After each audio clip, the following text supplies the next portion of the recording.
Paz do Senhor, que essa paz abundante de Jesus transborde o seu coração nesta tarde, início de noite, quer dizer, já está noite, né?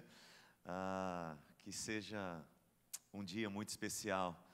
Nós estendemos aqui o nosso abraço e nossa alegria de estar aqui, o nosso abraço de toda a nossa comunidade lá de São Paulo, a comunidade Cristão Worship, e nós estamos felizes por poder vir aqui dar um abraço no aniversário desta igreja, amém? E aniversário não tem ninguém triste, essa é a verdade, né? Você nunca vai para um aniversário triste, né?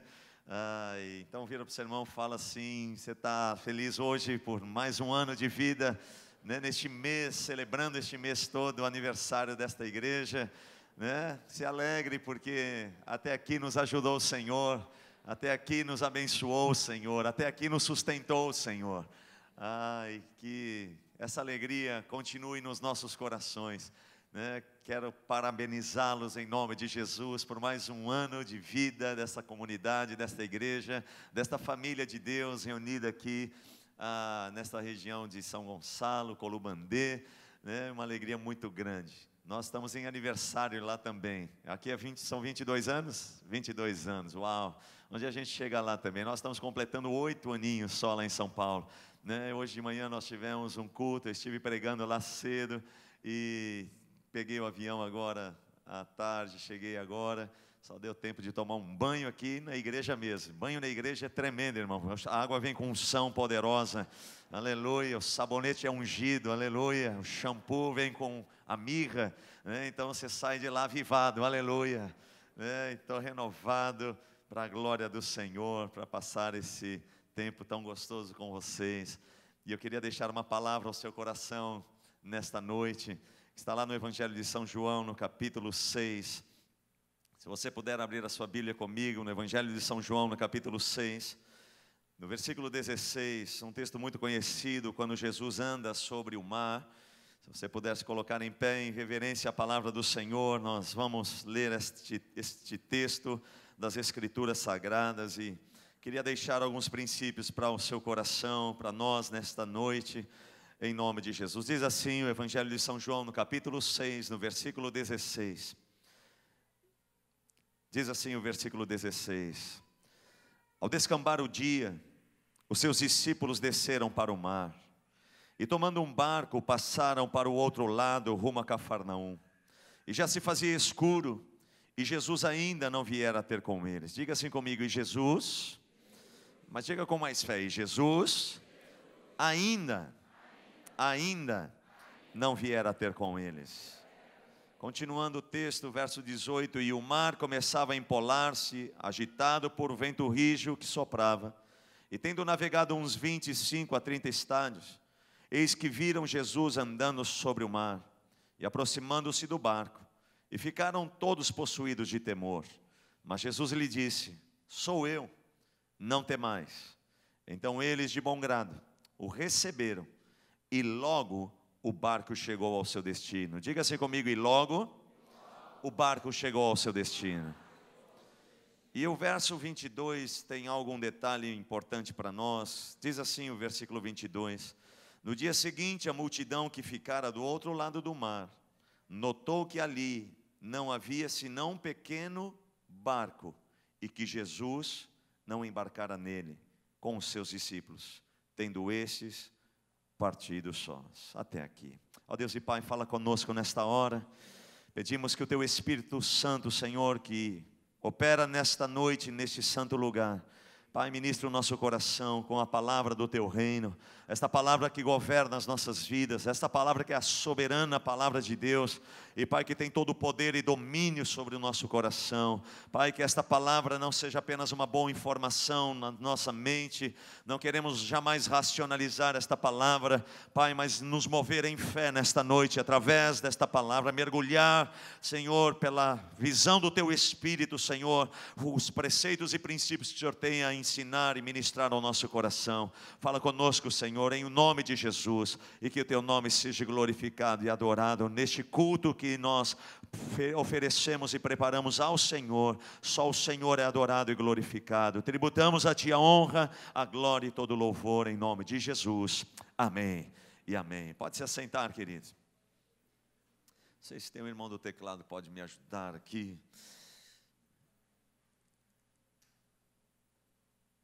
Esta palavra,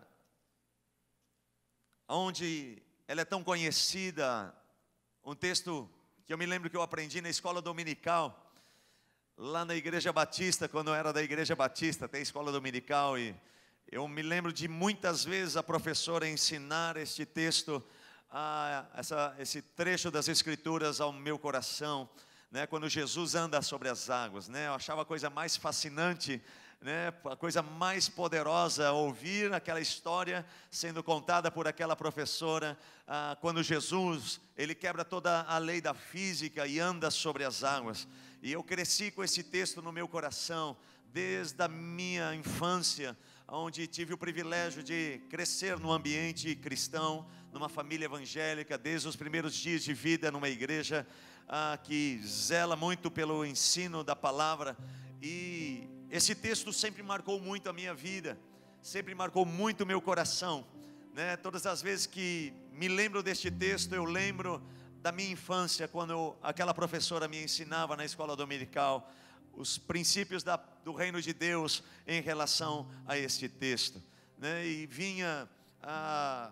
cheguei ontem dos Estados Unidos, passei essa última semana lá, e foi uma bênção que Deus operou lá. E ontem mesmo ministrando em São Paulo, cheguei de madrugada, de manhã já estava ministrando em São Paulo, hoje de manhã. E nessa viagem voltando, eu estava orando e pedindo ao Senhor que me desse a palavra para estar ministrando aqui nesse período. E este texto veio muito ao meu coração, e eu queria deixar alguns princípios e alguns preceitos para nós, neste momento que nós passamos, como hoje de manhã falava lá na nossa comunidade em São Paulo. É num momento de um cenário de crise. Eu estava nos Estados Unidos, quando abri meu negócio de recados, estava lá um negócio da carne de papelão. Agora eu fiquei assustado, porque eu não sabia de nada. Quando o irmão da igreja falou: pastor, está sabendo da última? Eu falei: não, filho. Ele falou: olha o noticiário que descobriram agora.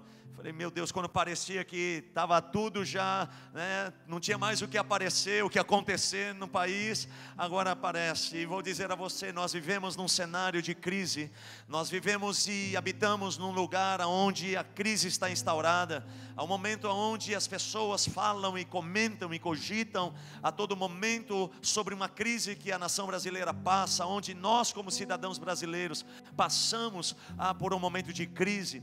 E meu irmão dizia hoje de manhã na comunidade lá em São Paulo, que é nesse cenário de crise que esse cenário sempre nos apontará para um cenário também de milagres.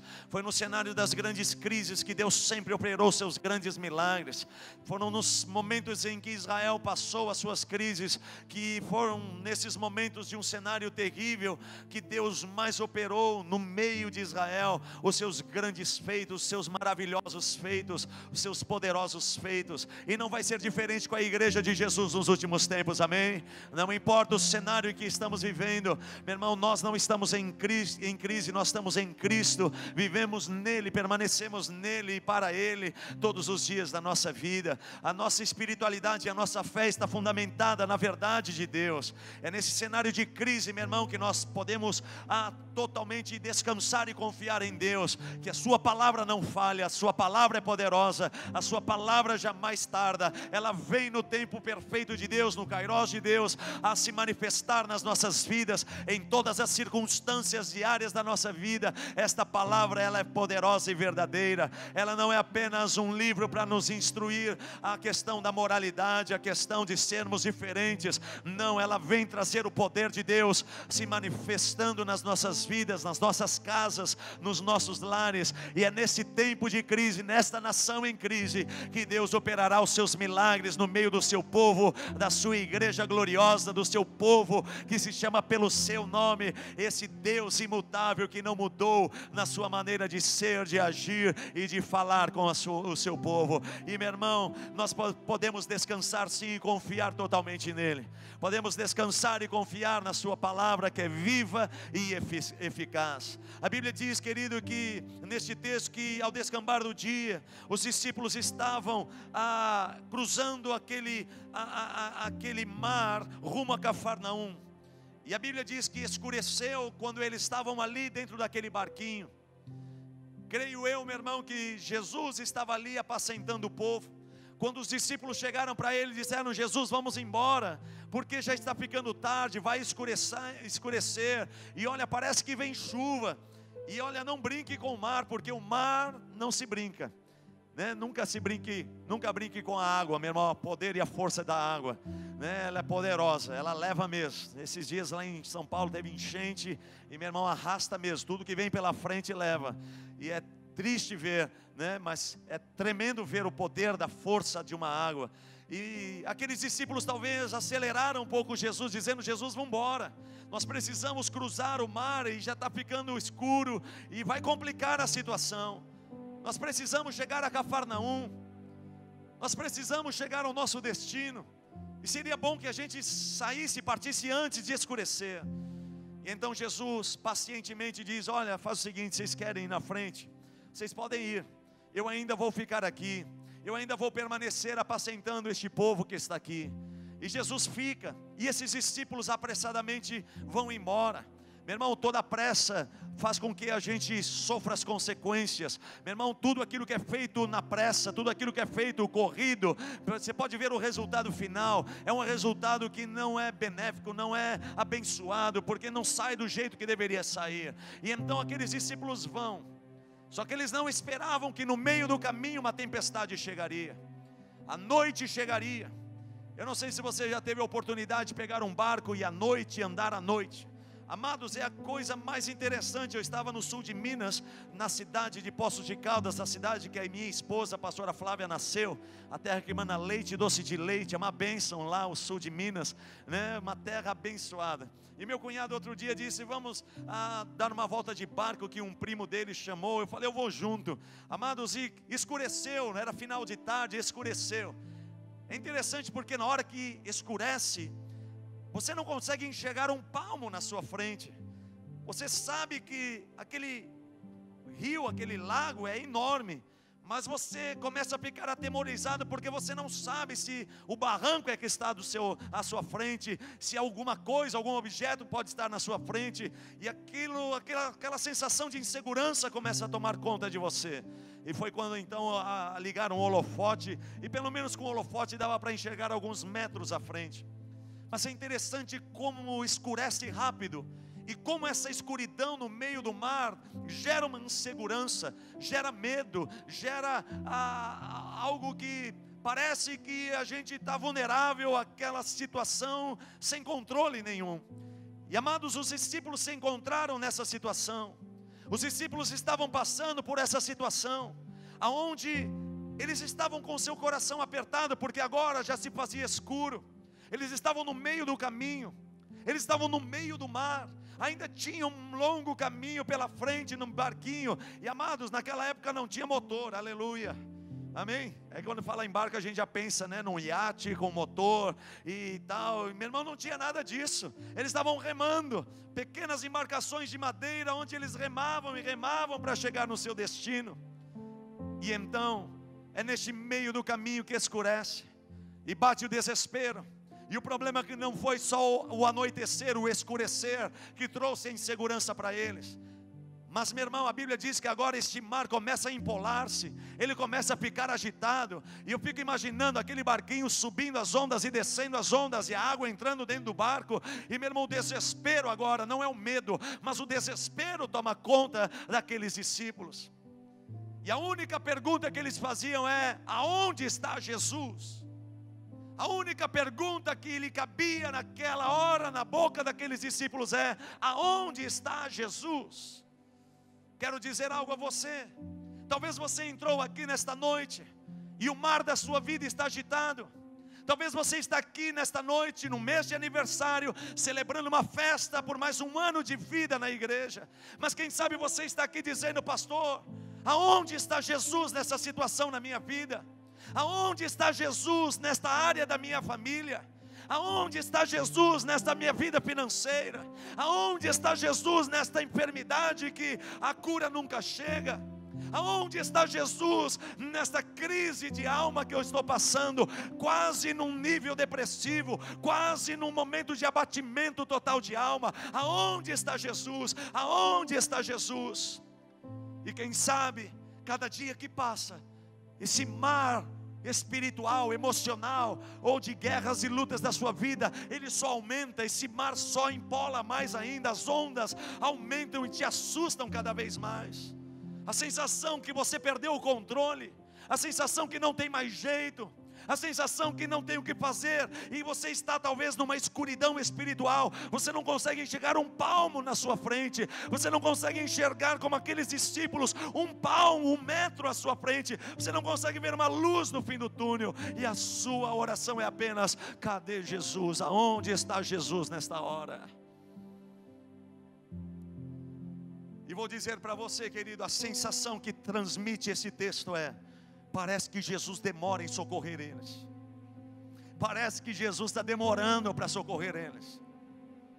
Parece que Jesus está demorando para ajudá-los neste momento de aflição deles. Talvez você entrou nesta noite aqui com esse sentimento, essa sensação: parece que Jesus está demorando, parece que Deus está demorando em agir nesta área na minha vida. Eu venho à igreja, eu ouço a palavra, e eu saio pela porta e parece que nada muda, nada acontece. Parece que Jesus demora, parece que Deus demora em agir, parece que Deus está demorando em curar a minha filha, que há tanto tempo precisa de um milagre de cura. Parece que há tanto tempo que Jesus não vem, não intervém nesta área. Há tanto tempo que esse banco, os juros do banco consomem as minhas finanças. Cadê Jesus? Cadê Jesus? Cadê Jesus? Cadê Jesus? Aonde está Jesus? Na escuridão da vida, num país em crise, aonde as pessoas estão sendo, meu irmão, roubadas na sua fé, aonde você olha a espiritualidade e a fé do povo de Deus, meu irmão, o povo já não anda mais em fé, de glória em glória, eles andam olhando para as circunstâncias, eles andam olhando para aquilo que está a palmo na sua frente, eles querem ter algo visível e palpável, eles precisam tocar para crer, eles precisam receber para agradecer. Meu irmão, um povo que está se apostatando da fé, um povo que está se esfriando no amor de Deus, um povo que está se esfriando na voluntariedade de servir e trabalhar ao Senhor, um povo que está se esfriando em dedicar a sua vida e seus bens ao Senhor e ao reino de Deus. Oh amado, eu e você não podemos estar inseridos nesse grupo em nome de Jesus. Eu e você não podemos estar inseridos nesse grupo em nome de Jesus. Não deixe esta noite espiritual na sua vida, esta noite de guerras e lutas, esta tempestade e mar agitado, tentar impedir, meu irmão, de você caminhar de fé em fé, de glória em glória. Não permita que, meu irmão, as circunstâncias de uma nação, onde você liga uma televisão, uma rádio, uma revista, só fala de coisas, meu irmão, que vão bombardear e roubar e matar a sua fé. Você sai da igreja cheio de fé, não dá 10 minutos, pastor, liga uma televisão no Fantástico, pronto, meu irmão, tudo que você ouviu matou a sua fé, que você acabara de receber na casa de Deus.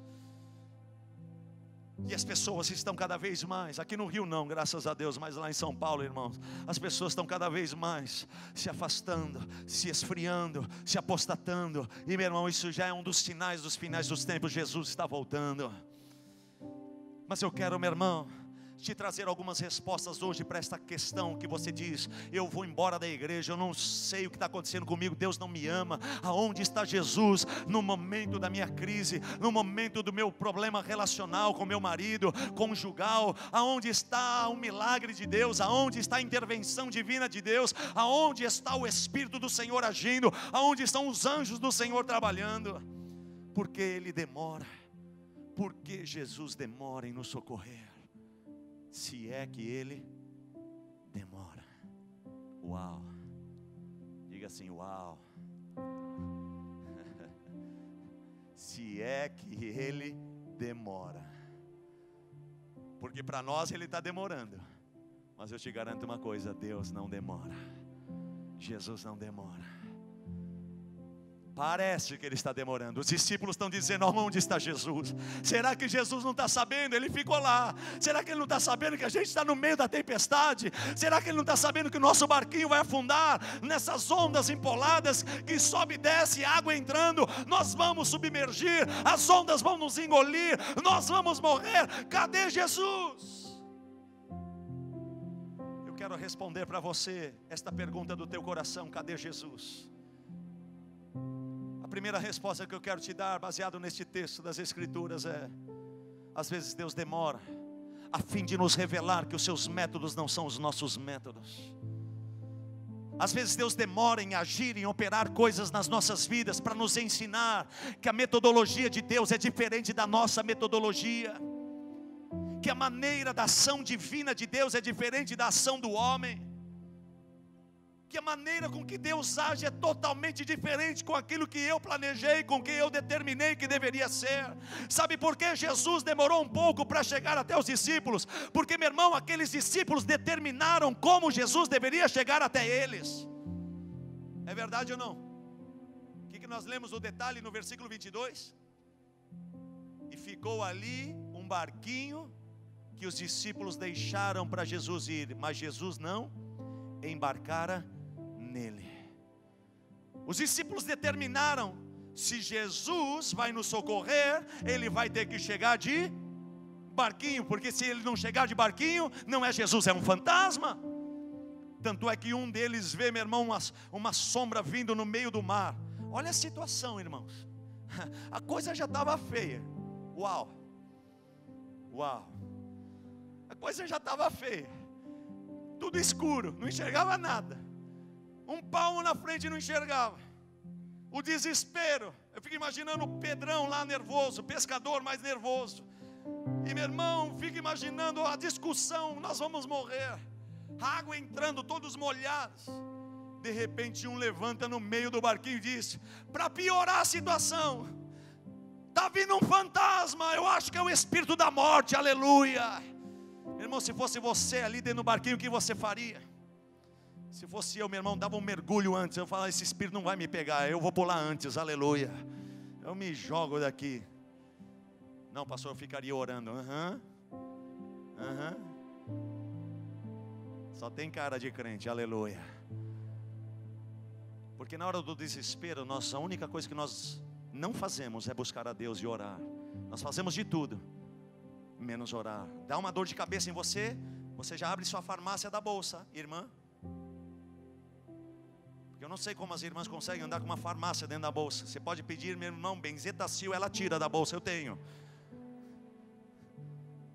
Aí dá dor de cabeça lá no trabalho, no trânsito, a primeira coisa que ela faz, em vez de orar e buscar a Deus, pedir para que Deus intervenha naquela dor de cabeça, ela pega o remédio. Aí não passa, ela liga para o médico. Aí não liga, ela vai para o hospital. Aí fica internada, aí depois ela lembra: pastor, vem aqui me visitar, vamos orar. Aqueles discípulos, querido, agora estão vendo um fantasma. Mas não era um fantasma, era apenas Jesus chegando para socorrê-los. Talvez Pedro, sanguíneo, disse: Jesus, por que demorou tanto? A gente aqui sofrendo, quase à beira da morte, por que demoras? Então Jesus talvez disse para eles: talvez eu demorei um pouquinho, sabe para quê? Para ensinar vocês um princípio. Às vezes Deus demora em agir para ensinar vocês que o método que Deus tem, o meu Pai tem, é diferente do método que vocês estabelecem que Deus tem que fazer. Vocês determinaram que eu deveria chegar de barquinho, mas aprove ao meu Pai na soberana a palavra dele, soberania dele. Aprove a ele que eu viesse andando sobre as águas no dia de hoje. Deus é soberano. Não determine os barquinhos que Jesus tem que operar na sua vida, na sua família, na sua empresa, nos seus negócios. Não determine que tem que ser assim, assim assim assado, porque Deus é soberano e Ele é poderoso. Ele é poderoso, o El Shaddai. Ele sabe como fazer, a hora de fazer, quando fazer, e o milagre acontece, amado. Não determine barquinhos, porque senão parece que vai demorar mesmo até nós aprendermos um princípio. É num cenário de crise que o nosso país está, mas nós, como cristãos, como igreja gloriosa, um povo abençoado, meu irmão, nós aprendemos que os seus métodos são diferentes dos meus métodos. Eu não vou duvidar da maneira com que Deus vai me suprir. Eu não sei como vai ser e quando vai ser, mas eu sei de uma coisa: a sua promessa vai se cumprir, a sua palavra vai se cumprir. Eu não vou mendigar, eu não vou mendigar. Davi disse: hoje sou velho, um dia fui jovem, mas nunca vi um justo mendigar do seu pão, nunca vi um justo desamparado, nunca vi um justo abandonado, nunca.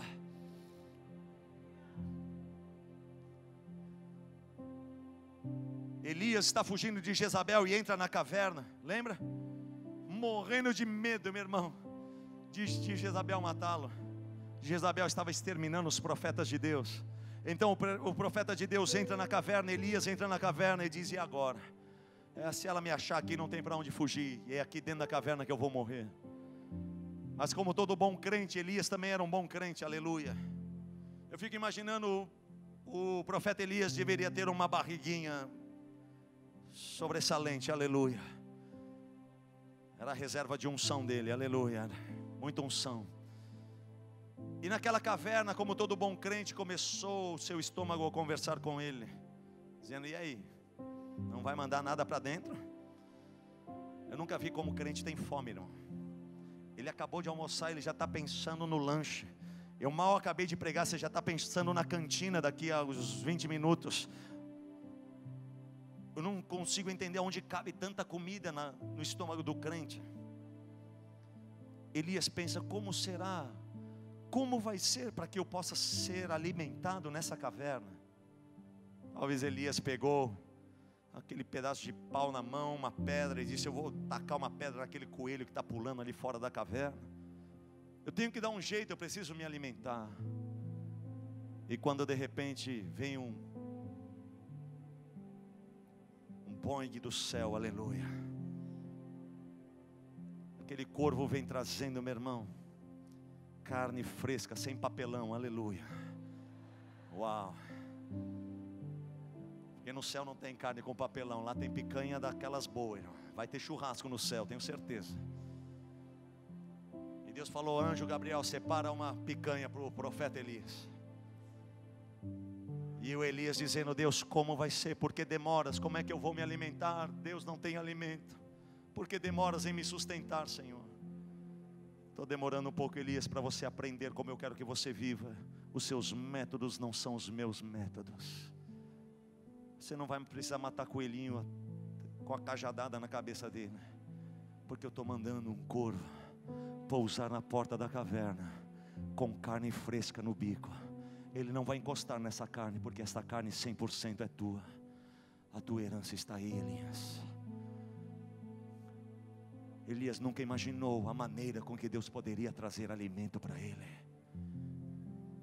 Moisés está diante de um bico sem saída, o Piairote, como diz a Bíblia. E o nome Piairote significa lugar, beco sem saída. Israel se encontrou num Piairote espiritual. Diante deles está o Mar Vermelho, atrás deles o exército de Faraó. E eles murmuram contra Moisés, dizendo: e agora, Moisés? Então Moisés diz: Deus, e agora? Me ajuda, me tira dessa, que eles vão me matar vivo aqui, o povo de Deus. Porque demoras, Deus? Me dá um sinal, fala comigo. E parece que Deus está em silêncio. E então quando Deus chega para Moisés, diz: pega esta vara, toca nestas águas. Deus, eu vou tocar um pedaço de pau nas águas. Moisés, os seus métodos não são os meus métodos.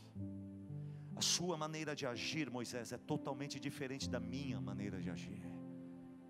Você precisa, Moisés, aprender e entender como é que os céus se movem, como funciona a atmosfera do Espírito, como no mundo espiritual as coisas acontecem, porque, amados, deixa eu te dizer uma coisa: primeiramente acontecem as coisas no reino do Espírito, para depois se concretizar no mundo natural. Primeiramente a batalha se trava no reino do Espírito, a guerra se trava aqui. Você e eu precisamos nos mover em fé no reino do Espírito, e então o reino natural se move a favor daquilo que conspirou no reino do Espírito. O problema é que nós, evangélicos cristãos, estamos andando num país em crise, ouvindo notícias de crise, apenas olhando para as circunstâncias, e na hora do pastor desafiar quem pode dar R$1000, você sabe que pode dar, você sabe que pode ter uma experiência sobrenatural com Deus, mas sabe o que faz? Na hora, meu irmão, o diabo monta um cenário e te mostra o cenário dentro da igreja, dizendo: o país está em crise, você, cuidado, porque isso vai fazer falta para você. Não entrega, porque isso vai fazer falta para você. E você retém, e deixou de viver uma experiência sobrenatural com Deus, porque nós nos movemos segundo aquilo que vemos, e não segundo a fé no nosso coração. A fé, meu irmão, ela não é cega, a fé tem uma visão própria. A fé nos leva a enxergar coisas que os nossos olhos naturais não conseguem ver. Eu preciso ser um cristão, meu irmão, que quando chego na casa de Deus, eu preciso contemplar o trono do Senhor em meio à adoração. Eu não quero apenas ouvir uma apresentação de músicos, cantores, ministradores, cantando belamente, tocando belamente. Não, eu quero ter visão como Isaías capítulo 6, eu vi um trono, eu vejo um trono, alguém está sentado no trono, os serafins, os querubins estão ali, eu estou vendo, estou inserido neste ambiente, nesta atmosfera espiritual. Eu sou um homem de fé, uma mulher de fé. Eu não estou aqui olhando apenas com os meus olhos naturais. Quando eu olho esta construção, eu já olho com os olhos da fé. O telhado pronto, as paredes prontas, o ar-condicionado pronto, as poltronas prontas, e pronto para a glória de Deus encher o templo. Mas não passar ali e dizer: mais um templo, mais uma semana, parece que nem um tijolo aumentou aí, parece que nada mudou aí. Não. Os métodos de Deus não são os nossos métodos. A maneira de agir de Deus é diferente da nossa. Moisés toca com esta vara nas águas, e então quando ele toca, 2 paredes de água se formam. E o detalhe, a Bíblia diz que a terra fica seca. Me explica isso. Embaixo do mar, meu irmão, é tudo lodo, é tudo molhado, é tudo encharcado. A terra estava seca. Deus é detalhista. Deus não se esquece de nada. Deus não se esqueceu das promessas sobre a sua vida e família. Deus não se esqueceu o que Ele prometeu aqui, e o que Jesus conquistou naquela cruz como herança para nós. Meu irmão, está consumado, está feito. O que Ele tinha que fazer, Ele já fez. Agora eu e você precisamos nos levantar como uma igreja de fé, uma igreja gloriosa, uma igreja com os olhos espirituais abertos, e dizer: Deus, não importa, para mim parece que está demorando, mas hoje aprendo que os métodos de Deus não são os meus métodos. Eu sei que o Senhor é poderoso, Pai, para fazer infinitamente mais do que eu preciso, do que eu clamo, do que eu necessito. Tu és poderoso de chamar à existência o que não existe.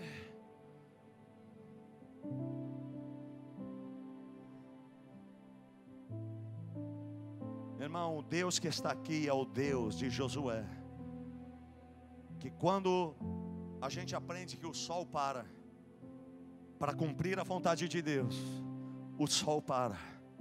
Mas eu vou te dizer uma coisa: o sol não se move. Alô? O sol não se move. Sabe quem se move? É a terra. Deus não para apenas uma única estrela. Deus para toda uma terra para cumprir uma palavra na vida de um homem que crê, para dizer: os seus métodos não são os meus. Você está pensando que vai demorar para sair dessa situação financeira? Você está pensando que vai demorar para o seu casamento ser restaurado? Você está pensando que vai demorar para sua filha ser curada? Você está pensando que vai ser dessa maneira, desse jeito, com aquela situação, tem que ser assim, tem que ser até amanhã, tem que ser até o mês? Não, Deus, eu descanso e confio no Senhor, porque eu sei que os seus métodos não são os meus. Não são, Senhor. Eu preciso aprender. Nesse próximo culto eu vou falar, querido. Quero trazer uma mensagem sobre conhecer o que é bênção, as bênçãos, e você viver as bênçãos. Você conhecer o Baraque de Deus, as bênçãos de Deus, e você viver o Baruque de Deus, o estado de abençoado. É uma grande diferença que tem de crente há 30 anos na igreja, que conhece a Bíblia de capa a capa, discute teologia com você. Ele sabe de todas as promessas e bênçãos de Deus conquistadas por Jesus na cruz, mas ele mesmo não consegue viver o estado de Baruque, o estado de abençoado. Eu não quero ser apenas um conhecedor do Baraque de Deus, das bênçãos de Deus. Eu quero andar todos os meus dias num país em crise ou sem crise. Eu vou andar em Jesus como um estado de Baruque. Eu sou abençoado porque Deus disse que eu sou abençoado. Se quiser, fica para o próximo culto, aleluia. No final da novela. Segundo princípio, às vezes parece que Deus demora, porque nesse momento que Ele gera esperança dentro de nós. Em meio à espera que Deus forja um homem e uma mulher cheio de esperança. O problema é que nós, neste contexto que estamos vivendo, meu irmão, nessa nação brasileira, nós já não somos um povo esperançoso, já não somos mais um povo que vive a esperança. Em Romanos o apóstolo Paulo disse: esperamos com paciência. Precisamos aprender a esperar o tempo de Deus chegar. Precisamos aprender que em meio à demora, Deus quer que a gente persevere, que a gente não perca o foco, que a gente não perca o propósito. Meu irmão, quantas vezes a gente não ouve nada, não vê um sinal, e a gente começa a sair do propósito, sair do trilho. Um larga o ministério, o outro abandona o ministério, o outro deixa aquela situação, o outro abandona isso, e você começa a se precipitar nas decisões. Sabe por quê? Parece que Deus não fala, parece que Deus está demorando, parece que Deus não dá um sinal, e então você começa a agir. Amado, eu quero te ensinar algo. Em meio a esse momento da espera, de Deus falar, de Deus dar uma direção, de Deus operar, persevere no propósito que você sempre teve nele. Persevere na sua palavra, persevere no reino, persevere na igreja gloriosa, persevere aliançados com Deus e aliançados com seus líderes. Persevere, meu irmão fiel, aonde um momento dessa trajetória de esperança, de perseverança, Deus vai falar, Deus vai agir. Mas é necessário a esperança. Uma pessoa que não espera não consegue viver. Josué e Caleb esperaram tantos anos para receber a herança daquela terra, se apossar da parte daquela terra como herança deles. Abraão esperou 25 anos o filho da promessa. Romanos capítulo 4, verso 16 em diante diz: porque Abraão não duvidou por incredulidade da promessa de Deus, mas esperou confiantemente no Senhor, sabendo que aquele que prometera era fiel para cumprir. Amado, deixa eu te dizer uma coisa: Abraão esperou contra a sua própria esperança, mas ele não saiu do projeto e do propósito de Deus nessa caminhada de esperança. Em meio à espera, nós tomamos tantas decisões que não são para ser tomadas. Vou me separar. Eu não quero mais trabalhar para Deus no ministério. Eu também não vou mais na igreja. Eu vou embora de casa. Eu vou largar esse emprego. Só que as nossas escolhas não aceitam desculpas. Amanhã a gente vai colher a nossa decisão tomada hoje. Amanhã a colheita chega da decisão. Seja uma decisão leviana, sem pensar nas consequências, seja uma decisão precipitada, nós vamos colher os frutos dessa decisão.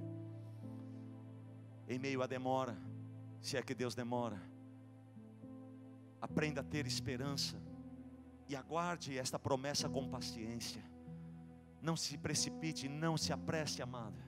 Não se precipite, não se apresse, em nome de Jesus. Guarda o teu coração contra qualquer pressa. Fala para o seu irmão: para de ser apressado, irmão. Para de ser o apressado de Jesus. Amém. Não se apresse, espere, aguarde, vai dar tudo certo. Fala para o seu irmão: vai dar tudo certo, aguarde. Fala para ele: já deu certo. Eu já com fé, eu já profetizo, já deu certo. Em nome de Jesus, amado. Aprenda a aguardar no Senhor, aprenda a descansar no Senhor. Aprenda, meu irmão, a encontrar um lugar de confiança e de descanso, de refrigério à alma, onde você pode se deleitar e descansar no Senhor. Em meio à demora, se é que Deus demora, Deus também nos ensina que o tempo perfeito é dele. Diga assim: o tempo perfeito é de Deus. O meu tempo pode ser bom, eu tenho boas ideias no momento de crise. Eu e você vê, meu irmão, o noticiário, como o trabalho informal cresceu nesse tempo de crise. Pessoas descobrindo potenciais dentro de si que eles mesmos não conheciam. Às vezes Deus permite crises, passarmos e enfrentarmos crises para a gente sofrer um chacoalhão dele, para a gente enxergar quanta coisa que nós carregamos dentro de nós, que nós mesmos não sabíamos. Quanto talento, quanto potencial. Tem gente ganhando muito mais do que ganhava no escritório, até quando ele foi mandado embora. E hoje num trabalho informal ganha muito mais. Amados, eu e você precisamos aprender que existe um tempo para todas as coisas. Eclesiastes diz: há tempo de falar, há tempo de calar-se, há tempo de fazer, há tempo de não fazer, há tempo para cada coisa, há tempo para tudo. Há um tempo perfeito de Deus para as coisas conspirarem a favor. Há um tempo perfeito de Deus para, meu irmão, você a receber aquilo que é a tua herança e a tua promessa. Há um tempo perfeito de Deus.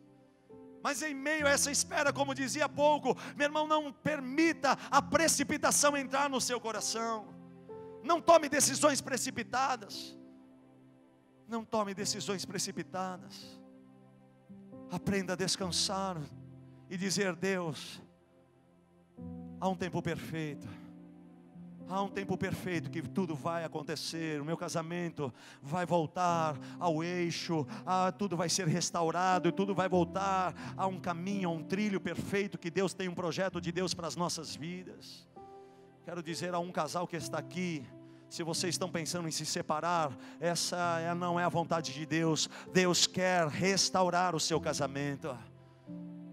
Há um tempo perfeito para todas as coisas acontecerem, para que você e seu marido, você e sua esposa sejam restaurados. Mas não se precipite numa decisão precipitada, porque, meu irmão, amanhã pode ser tarde. A colheita dessa decisão, em meio à espera, você não soube esperar e não discerniu que há um tempo para todas as coisas de Deus. E então você saiu que nem um doido tomando decisões, e Deus dizia: não, eu queria apenas restaurar dia após dia. Eu queria trabalhar no seu coração dia após dia, para que lá na frente você colhesse a plenitude dessa restauração.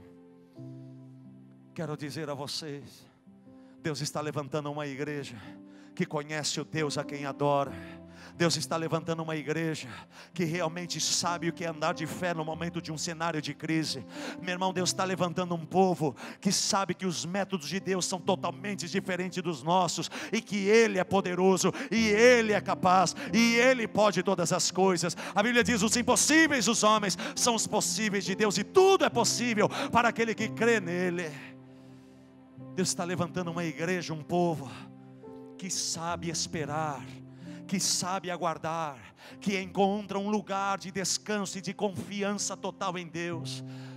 Deus, hoje eu estou desempregada, mas eu descanso no Senhor, porque aquele povo 40 anos andou naquele deserto e nunca faltou maná, nunca faltou maná fresco naquelas tendas. Oh amado, nunca faltou maná. Nenhum dia Deus tardou, nenhum dia Deus chegou atrasado e mandou maná à tarde.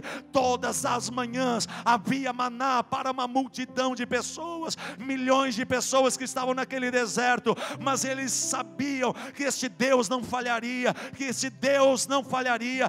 Tanto é que Deus diz: não guarde o maná, porque vai embolorar. Eu quero que todos os dias vocês aprendam a descansar, a esperar o maná. Ao abrir a tenda, vocês esperem que ali vai estar o maná. É assim que Deus quer que você acorde, saia da sua cama. Hoje é o dia que Deus fez para a minha vida, então tudo está preparado, o maná já está pronto, as portas que vão ser abertas já vão ser abertas, porque Ele já preparou o caminho. As que não vão ser, Ele também já as fechou, mas eu sei que Ele está no controle de tudo.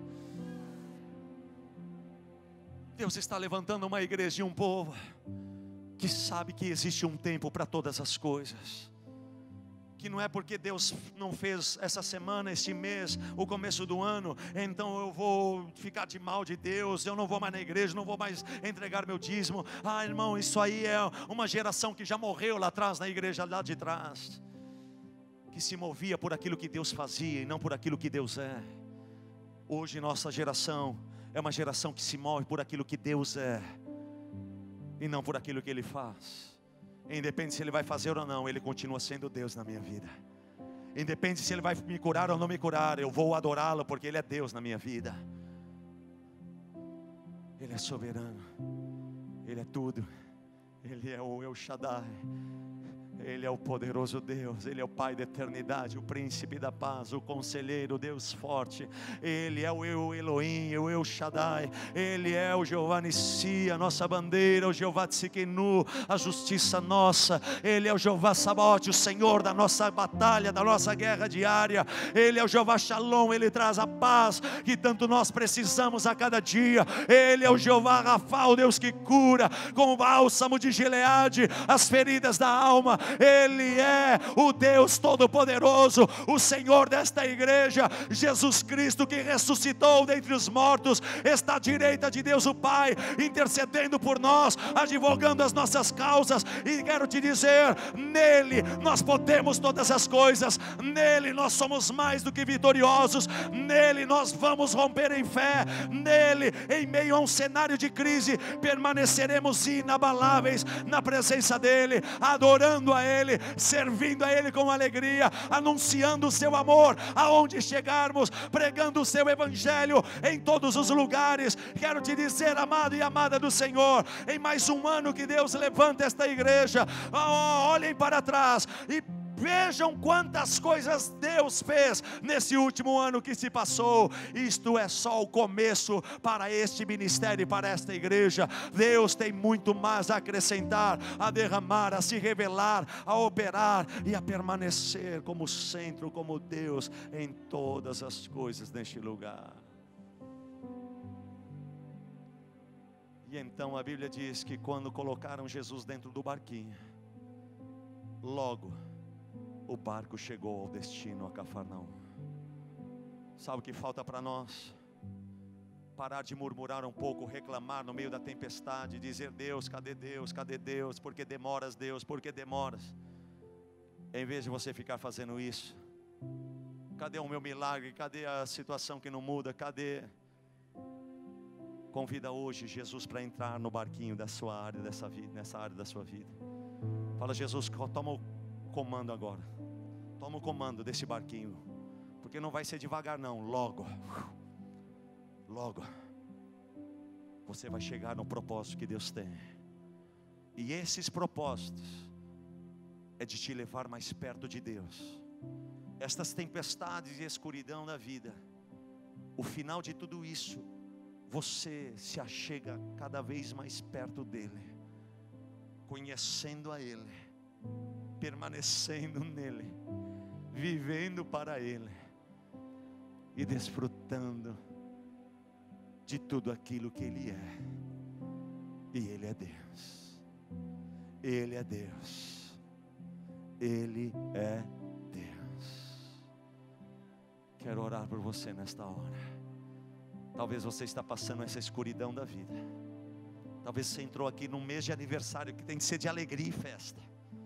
Você entrou aqui cabisbaixo, dizendo: Deus, cadê Deus? Cadê Jesus? Cadê Jesus na vida dos meus filhos? Cadê Jesus na minha família? Cadê Jesus? Cadê Deus no meu casamento? Cadê? Por que demoras, Deus? Por que demoras em curar? Por que demoras em mudar essa situação? Hoje nós aprendemos alguns princípios, porque às vezes parece que Ele demora, porque Ele tem o tempo perfeito. Mas se às vezes parece que Ele demora, é para nos ensinar esses princípios, que os seus métodos não são os nossos métodos, que nós precisamos entender o tempo da espera,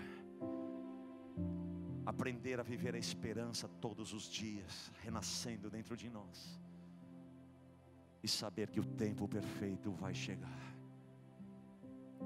Coloca Jesus hoje no barquinho da situação que você tanto precisa. Logo, talvez esses dias, essa semana, esse mês, logo você chegará no seu destino, no seu propósito, na sua vitória. Logo Jesus te levará a uma experiência.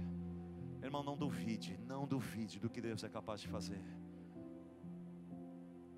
3 semanas atrás eu estava na igreja pregando, e no finalzinho da mensagem, e dificilmente eu falo isso lá na igreja, mas no final da mensagem, o Espírito do Senhor me tomou por um momento e eu comecei a profetizar.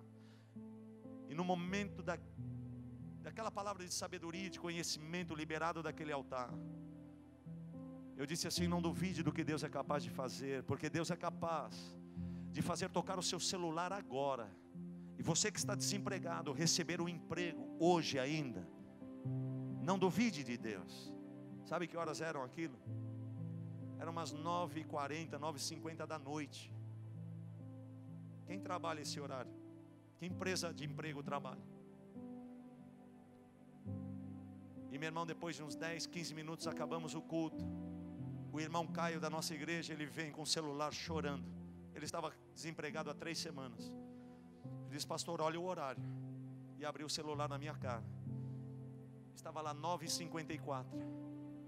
Sabe qual era o texto que ele recebeu às 9h54 dentro da igreja?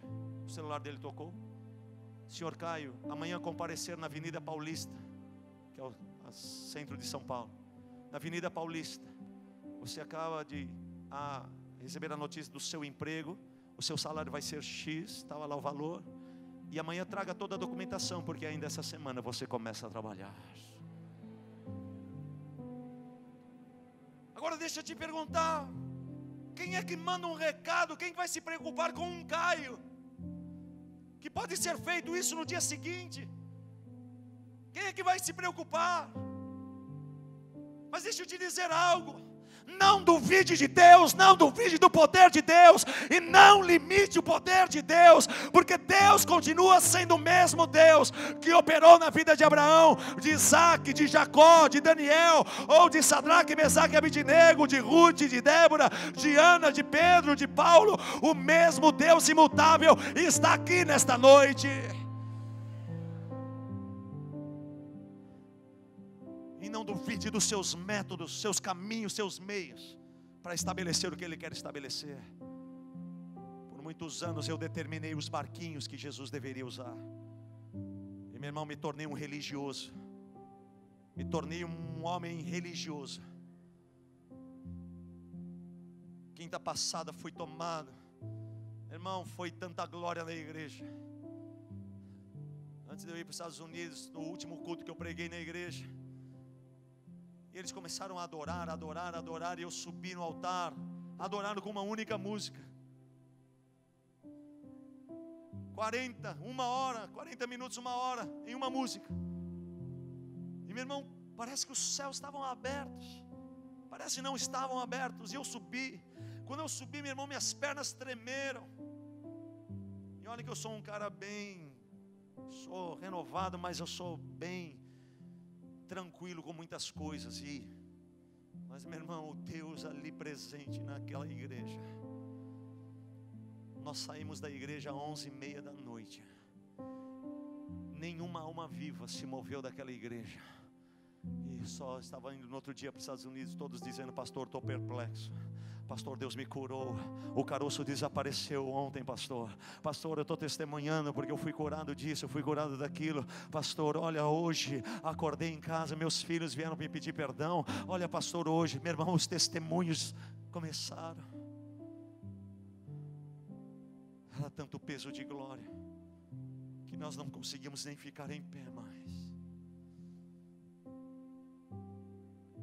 E Deus operando, e Deus operando, e Deus operando.